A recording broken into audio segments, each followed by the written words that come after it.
Bismillahirrahmanirrahim. Alhamdulillah wassalatu wassalamu ala Rasulillah wa ala alihi wa sahbihi ajma'in. Amma ba'd. Kita lanjutkan pembahasan kita yakni kitab Syarah Manzumah Ushulul Fiqh wa Qawaidihi karya Asy-Syaikh Muhammad bin Shalih Al-Utsaimin rahimahullah.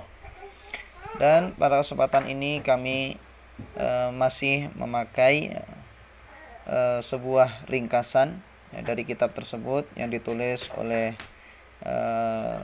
akhuna Al-Ustadz Muhammad Abu Rifai hafizahullah ta'ala. Pada bait yang ke-31 di sini dikatakan ini tentang sebab mubah ya. Sebab mubah harus mengalah ya, sebab mubah harus mengalah. Baik.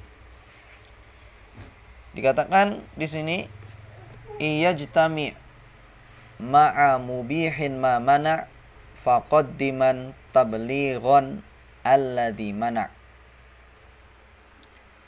Kalau sebab larangan berkumpul dengan sesuatu yang mubah, dahulukan sebab larangan. Perhatikan kaidahnya.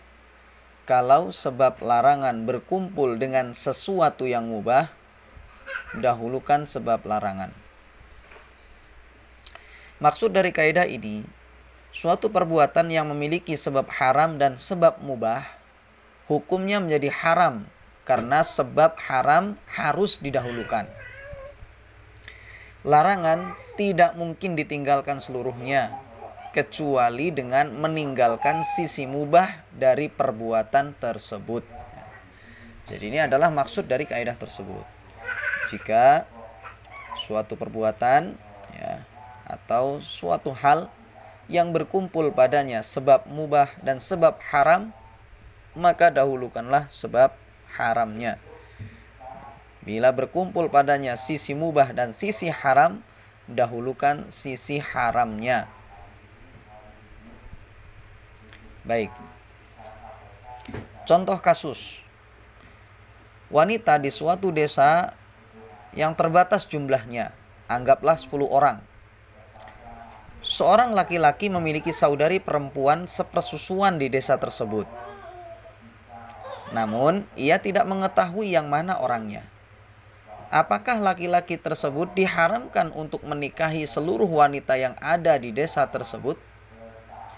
Jawabannya ya. Jumlah wanita di desa tersebut hanya sedikit. Ia diharamkan menikahi salah satu wanita di desa itu karena kemungkinan besar ia akan menikahi wanita yang menjadi mahramnya karena sepersusuan tadi. Sebab haram, yaitu ada wanita sepersusuan di sana, lebih didahulukan ketimbang sebab mubah, yaitu wanita yang bukan mahram. Jadi itu adalah di antara contoh kasusnya. Seorang dahulu ketika masih kecil misalnya pernah ya, disusui bareng sama ibunya dengan seorang perempuan, ya, bayi perempuan misalnya. Ketika sudah besar dia tidak tahu wanita atau bayi perempuan itu siapa di kampung tersebut. Yang mana di kampung tadi jumlahnya ada 10 orang. Maka haram bagi laki-laki ini untuk menikah dengan semua wanita yang ada di kampung tadi, karena di sana ada sebab mubah dan sebab haram ya, maka didahulukanlah sebab haramnya ya, karena bisa saja dia menikah dengan wanita sepersusuannya. Adapun kalau kasusnya terjadi di kota besar, ulama menjelaskan bahwa hal itu tidak mengapa. Ia boleh menikahi wanita kota itu yang ia anggap kemungkinan besar bukan saudari sepersusuannya. Ini kalau memang kota besar, di situ ada ribuan wanita misalnya, ya dipilih sekiranya yang kemungkinan besar dia bukan wanita sepersusuan, ya bukan saudari sepersusuan dia. Ini kalau jumlahnya besar. Tapi kalau kampung tadi yang jumlahnya cuma 10, maka ditinggalkan semua, gak boleh dinikahi semuanya. Contoh lain,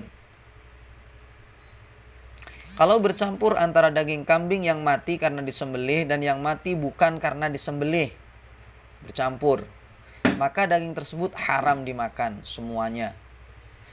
Pada kondisi ini sebab haram yaitu daging kambing yang tidak disembelih lebih didahulukan ketimbang sebab mubah yaitu daging kambing yang disembelih.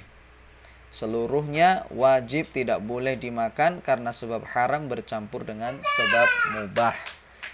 Ya, jadi misalnya ada seorang menyembelih kambing 10 ekor. Salah satunya dari 10 ekor itu ada yang tidak dibacakan bismillah karena lupa misalnya. Yang mana menurut sebagian ulama bahwasanya bismillah itu adalah rukun menyembelih. Sehingga kalau orang lupa baca bismillah maka sembelihannya tidak sah dan kambingnya atau hasil sembelihannya itu haram.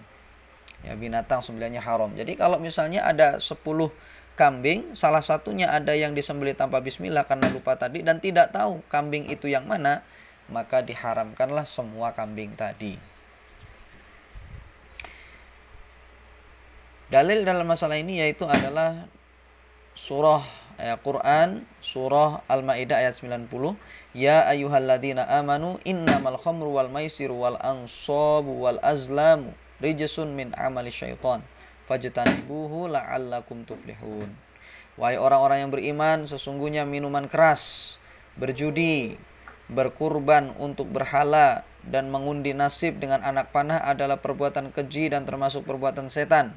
Maka jauhilah perbuatan-perbuatan itu agar kamu beruntung. Dan juga dalam surah Al-Baqarah ayat 219 Allah Subhanahu wa taala berfirman, ya yas'alunaka 'anil khamri wal maisir. Yas'alunaka 'anil khamri wal maisir qul fihima ismun kabirun wa manafi'u lin-nasi wa ismuhuma akbaru min naf'ihima. Mereka menanyakan kepadamu Muhammad tentang khamr dan judi. Katakanlah pada keduanya terdapat dosa besar dan beberapa manfaat bagi manusia, tetapi dosanya lebih besar daripada manfaatnya.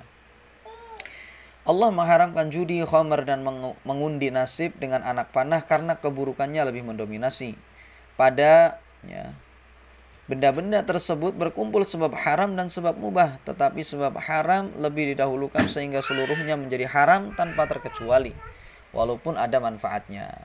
Tapi tetap harus ditinggalkan demi menghindari keburukan dan sebab haram yang ada pada ketiganya. Itu ya mas kalian, semoga bermanfaat ya.